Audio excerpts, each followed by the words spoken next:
جیسا کہ آپ جانتے ہیں کہ اس وقت ہم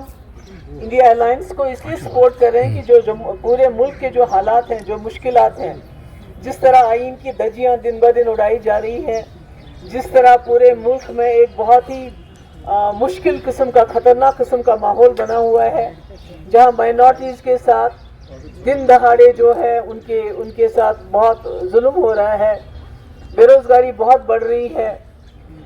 مہنگائی ہو گئی ہے. تو اس لیے ہم نے سوچا کہ ہم اس پارٹی کو، اس الائنس کو ساتھ دیں گے جو جموں کشمیر کے جو ہمارے حالات ہیں اس کو بھی مد نظر رکھ کے آگے چل کے جو ہے صحیح فیصلے لے سکے. تو یہاں بھی ہم نے کوشش کی تھی، جیسا کہ آپ سب لوگ جانتے ہیں. میری دلی خواہش تھی یہ کہ ہم یہاں مل جل کے چلیں، اور اس کے لیے میں نے پہلے سے انت تک کوشش کی. جیسے میں نے پہلے بھی کہا کہ بامبے میں بھی میں نے یہی کہا کہ ہمارے جو فیصلہ جو جموں کشمیر کی سیٹس کا ہوگا وہ فاروق صاحب کریں گے، اور ہمیں ان کے فیصلے سے گلہ نہیں ہے کہ وہ تینوں سیٹیں لڑنا چاہتے ہیں، ہمیں اس سے گلہ نہیں. مجھے گلہ یہ ہے کہ انہوں نے ہمیں پوچھنا بھی گوارا نہیں سمجھا، ہماری رائے لینا بھی گوارا نہیں سمجھا، اور بجائے اس کے کہ ہمیں بلا کے اپنی جگہ یہ فیصلہ سناتے، پبلکلی اس کو اناؤنس کیا، جس کی وجہ سے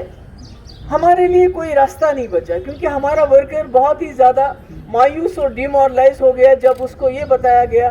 کہ تمہاری پی ڈی پی کی جمع ختم ہو گئی ہے، اس کا کہیں نام و نشان نہیں ہے. تو آج آپ سب جانتے ہیں کہ جو ساؤتھ کی کانسٹیٹوئنسی ہے، اس میں کشمیری، میرے گجر بھائی، میرے پہاڑی بھائی، ہمارے ہندو لوگ جو راجوری کے علاقے، نوشہرہ کے علاقے، میں سب کو گزارش کروں گی، میری سب سے گزارش ہوگی کہ اس وقت جموں کشمیر بہت مشکل حالات سے گزر رہا ہے. خاص کر 370 کو غیر آئینی طور سے ختم کرنے کے بعد جو ہمارے حالات ہوئے ہیں، جموں کشمیر بالخصوص کشمیر وادی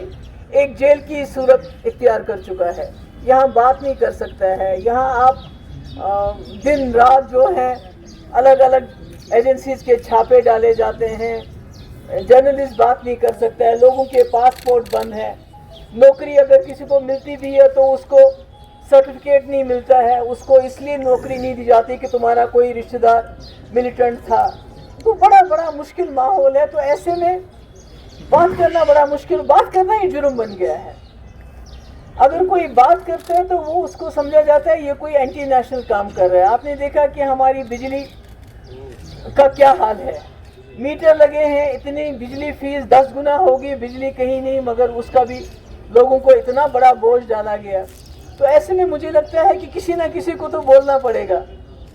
تو پچھلے 5 سال سے بھی ہم نے کوشش کی کہ جموں کشمیر کے جو مصیبت زدگان ہم لوگ ہیں، ہم سبھی لوگ ہیں، کیونکہ میں نے بھی وہ سہا جو ایک عام انسان نے سہا. بند بھی ہو گئے، پی ایس اے بھی لگا، پاسپورٹ بھی بند کیا گیا، گھر سے بھی نکالا گیا، ای ڈی نے بھی بلایا، اور یہاں وحید رحمان پرا ہے. میرے خیال میں اگر کشمیری نوجوان کو دیکھنا ہو کہ اس نے کیا کیا سہا، خاص کر 2019 کے بعد، تو مجھے لگتا ہے وحید رحمان پرا سے کوئی بڑی بہتر مثال نہیں ہو سکتی ہے.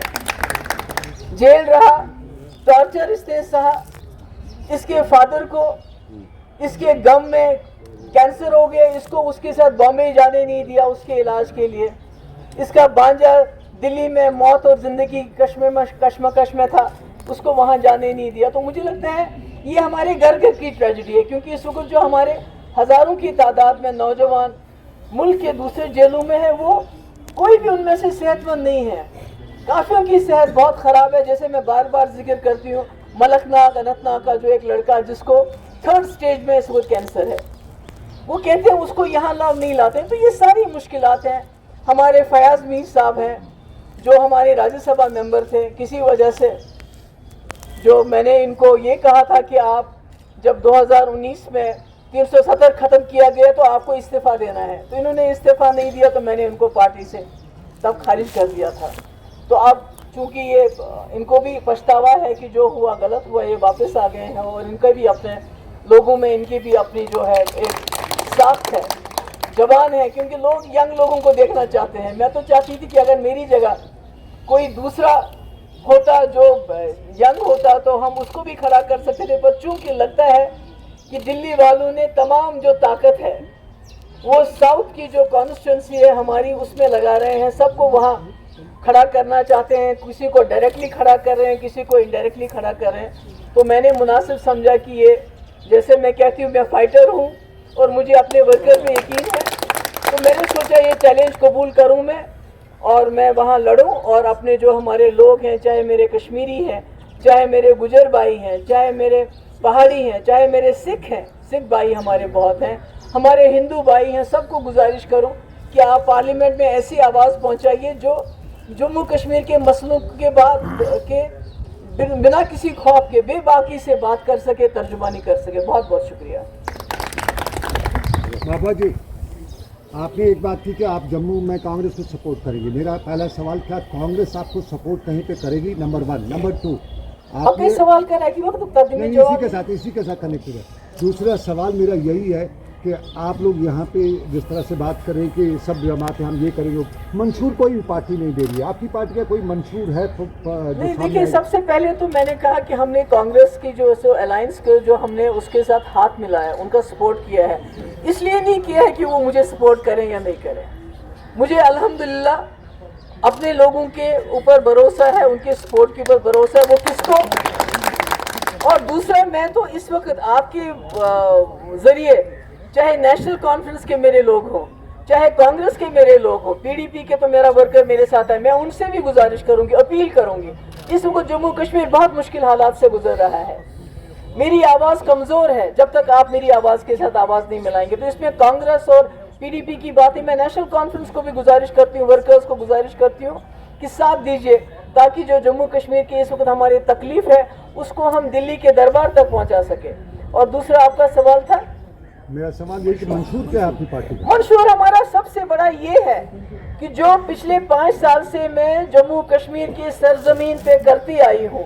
یہاں کے لوگوں کی آواز بنی ہوں، جب یہاں کے ٹرائبلز کو گھروں سے نکالا، یہاں کے لوگوں کو زمینوں سے باہر نکالا، تو محبوبہ مفتی دلی پہنچ گئی، پارلیمنٹ کے اندر نہیں تھی پر پارلیمنٹ کے باہر میں نے دھرنا دیا۔ اس لیے ہمارا سب سے بڑا منشور کہ میری آواز کو مضبوط کرے تاکہ ہم پی ڈی پی کی آواز پارلیمنٹ میں پہنچائے، اور جو ہمارے مسئلے ہیں، مسائل ہیں، پوری دنیا ان کو جانے گی۔ ایسے تو کسی کو پتہ ہی نہیں ہے، بی جے پی کہتی ہے سب چنگا ہے، سب ٹھیک ہے۔ اگر ٹھیک ہوتا تو لداخ میں آج دفعہ 144 کیوں لگایا گیا ہے؟ جموں کے لوگ اتنے ناراض کیوں ہیں؟ کشمیر کے لوگوں کو تو زبان بندی کر دی، یہاں تو بول نہیں سکتے آپ، مگر لداخ کا حال دیکھیے، جموں کا حال دیکھیے۔ تو اس لیے میری آواز ہی میرا منشور ہے۔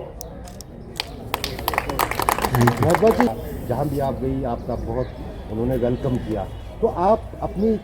طور پر کیونکہ تجربہ بھی آپ کے پاس ہے، اتنا ٹف اسٹیٹ چلایا بھی کافی سال، آپ کیوں نہیں اپنی طرح سے پہل کرتے ہیں کہ انڈیا گٹھ بندھن جو ہو مضبوط ہو، اس میں وہ کوئی چیلنج دے پائے جو ہے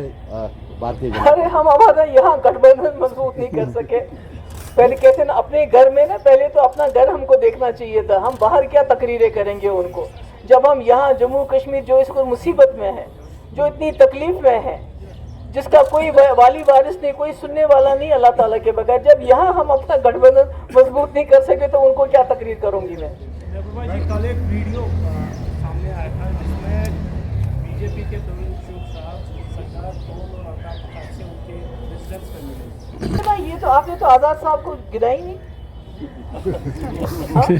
آپ نے بی جے پی کا کھاتا تو بتا دیا پر آزاد صاحب کو نہیں گنا، آپ نے اس کو کیوں نہیں گنا؟ وہ تو بی جے پی والے کہتے ہیں ہم ان کو سپورٹ کریں گے، فل سپورٹ کریں گے، تو یہ تو جمہوریت تو ایک it's a battle of ideas, اس میں تو کوئی بھی کسی کے خلاف لڑ سکتا ہے، میرا یہ تو کوئی ذاتی لڑائی نہیں ہوتی ہے، یہ خیالات کی جنگ ہے۔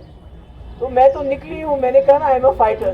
میں تو نکلی ہوں کسی چیز کے لیے، کسی مقصد کے لیے، نہیں تو مجھے تو اب الیکشن لڑنے میں کوئی دلچسپی نہیں تھی، پر جب میں دیکھتی ہوں اپنے لوگوں کا حال، ان کی جو زبان بندی کی جا رہی ہے، بات نہیں کر سکتے ہو آپ، تو مجھے دل کرتا ہے کہ کوئی نہ کوئی وہاں جا کے یہاں کی اصلی دلوں کی بات کرے تو اچھا ہے۔ میم ابھی تک جس طرح سے آپ کولیشن میں جو ہے یا ایج بی جے پی کو مل سکتا ہے؟ دیکھیے یہ تو ایج کی بات نہیں ہے، یہ تو میں نے تو کہا نا، میں نے تو فاروق صاحب کے ہاتھ میں ہی سب کچھ رکھا تھا، میں نے تو انہی کے اوپر ڈال دیا تھا کہ یہی ذمہ واری، میں تو کہتی ہوں اگر ان کو تینوں لڑنی ہوتی، کم سے کم